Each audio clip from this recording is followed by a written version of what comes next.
नमस्कार विद्यार्थियों। आज हम पढ़ रहे हैं अकबर की नवीन राजपूत नीति। जो कल तक हमने पढ़ा था उसी को कंटिन्यू करते हुए आज अकबर की नवीन राजपूत नीति के बारे में जानकारी इकट्ठी करेंगे।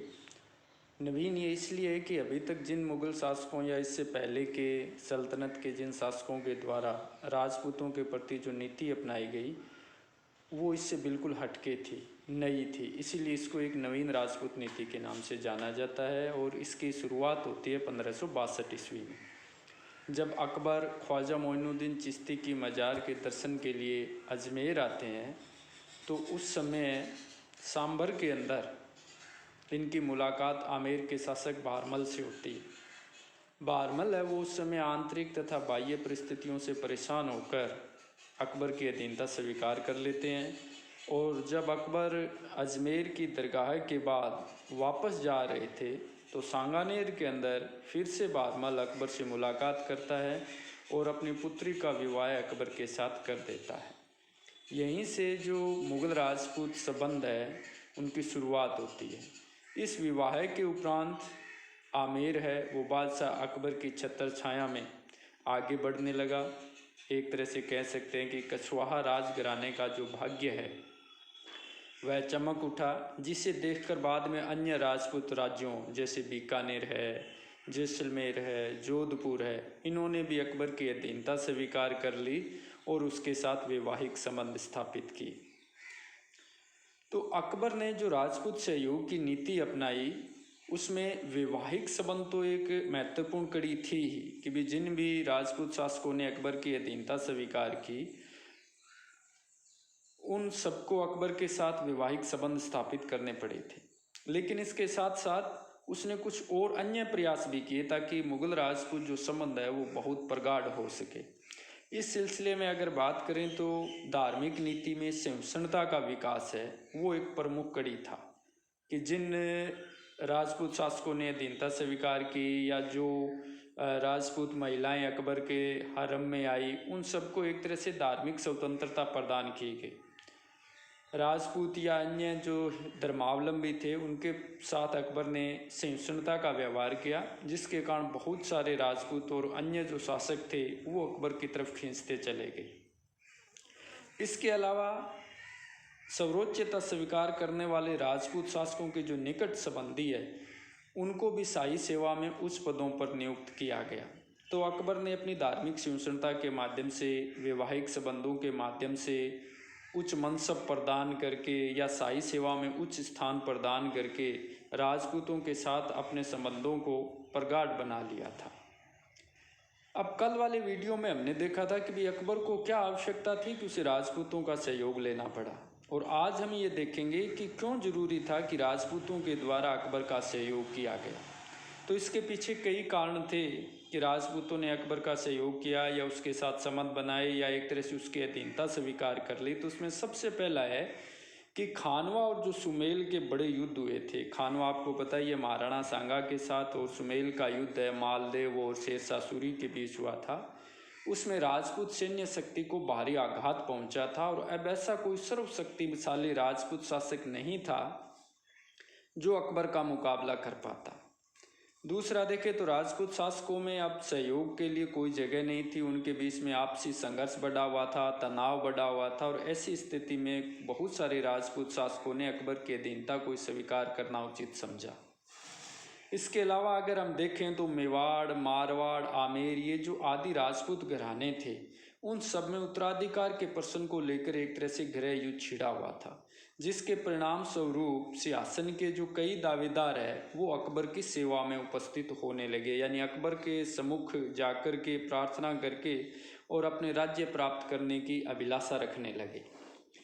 अगला कारण देखें तो जो सिंहासनरूढ़ शासक थे उनमें मुगल शक्ति का या अकबर की शक्ति का सामना करने की क्षमता भी समय नहीं थी, इसीलिए सिवाय अकबर की अधीनता स्वीकार करने के उनके पास अन्य कोई चारा नहीं था।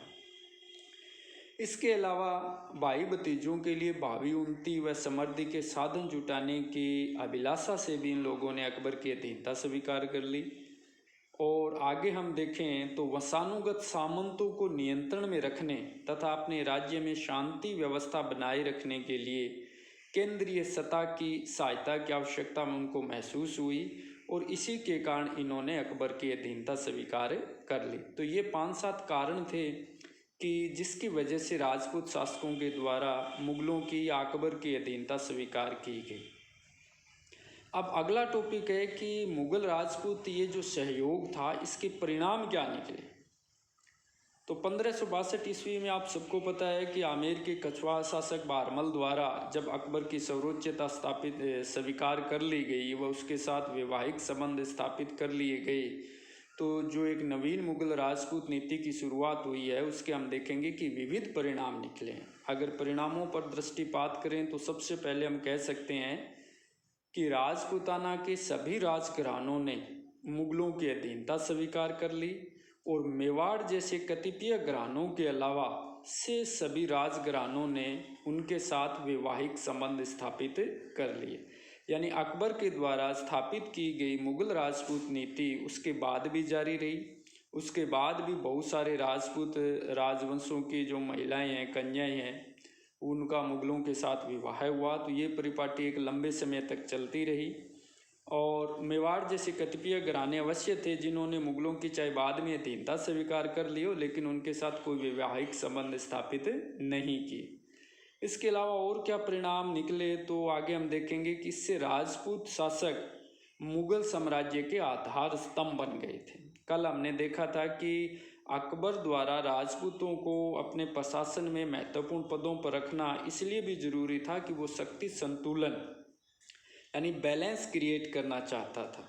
तो इसके परिणाम स्वरूप जो राजपूत शासक है वो भी अन्य मुगल अमीरों की तरह मुगल साम्राज्य के आधार स्तंभ बन गए थे।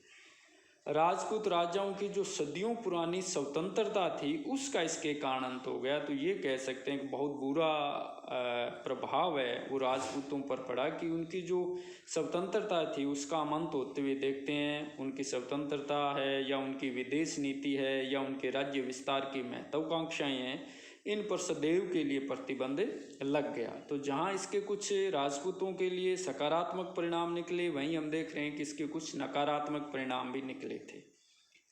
क्योंकि आगे हम देखें तो ये समान स्तर का सहयोग नहीं था, अपितु अधीनस्थ सहयोग था। यानी राजपूतों को एक तरह से अकबर की अधीनता स्वीकार करनी थी, जिसमें मुगलों की सर्वोच्चता स्पष्ट दिखाई देती है वह राजपूतों की निम्न स्थिति भी स्पष्ट दिखाई देती है। यानी ये जो संबंध था, ये जो सहयोग था, ये समान स्तर का सहयोग नहीं था बल्कि अधीनस्थ स्तर का सहयोग था। परिणामों को लेकर आगे चलें तो हम देखेंगे कि मुगल राजपूत सहयोग ने दोनों पक्षों के जीवन व संस्कृति को बड़े स्तर पर प्रभावित किया।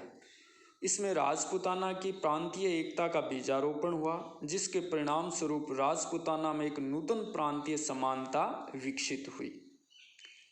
आगे बढ़े तो आंतरिक शक्ति शांति स्थापित होने तथा व्यापार वाणिज्य बढ़ने से राजपूत राज्यों की जो आर्थिक दृष्टि है उसमें भी सुधार हुआ।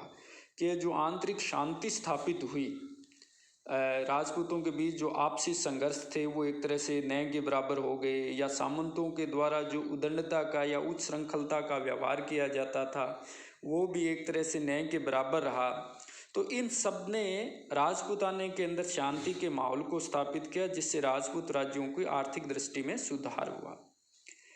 सामाजिक दृष्टि से देखें तो जो खान पान है, रहन सहन है, वेशभूषा है, मनोरंजन है आदि के जो आदि में हमें बड़े स्तर पर बदलाव दिखाई देता है। यानी सामाजिक जीवन में भी परिवर्तन दिखाई देता है। एक दूसरे की जो सामाजिक वेशभूषाएं हैं, रहन सहन है, खान पान है, उसको स्वीकार किया गया।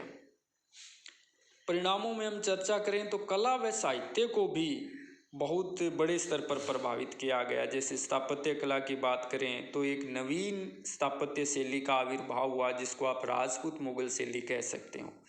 स्थापत्य के साथ साथ चित्रकला में, संगीत कला में भी हम देखते हैं कि मुस्लिम प्रभाव है वो हमें दिखाई देता है। साहित्य के क्षेत्र की बात करें तो उसमें भी हमें मुस्लिम प्रभाव है, या हिंदू मुस्लिम संस्कृतियों के साहित्यिक रूप का नज़ारा हमें देखने को मिलता है। जैसे बात करें बीकानेर के पृथ्वीराज राठौड़, जो कि वहाँ के शासक थे राय सिंह राठौड़, उनके अनुज थे। इनके द्वारा वेली कृष्ण रुक्मिणी जैसी एक सर्वोत्कृष्ट काव्य रचना इसी समय की गई थी। इसके अलावा दुर्साड्डा है, सुंदरदास है, महाकवि बिहारी है, कवि विश्वनाथ है आदि ने साहित्य के क्षेत्र में उत्कृष्ट रचनाएं इसी काल में की थी। निष्कर्ष अब हम लेते हैं तो कुल मिलाकर मुगल राजपूत सहयोग के काल में हम कहेंगे कि राजपूताना में अपेक्षाकृत शांति बनी रही, जिसमें आर्थिक समृद्धि का मार्ग प्रशस्त हुआ। सांस्कृतिक विकास में हिंदू मुस्लिम सांस्कृतिक समन्वय का निखरा हुआ रूप हमें उजागर होता हुआ दिखाई देता है। बताइए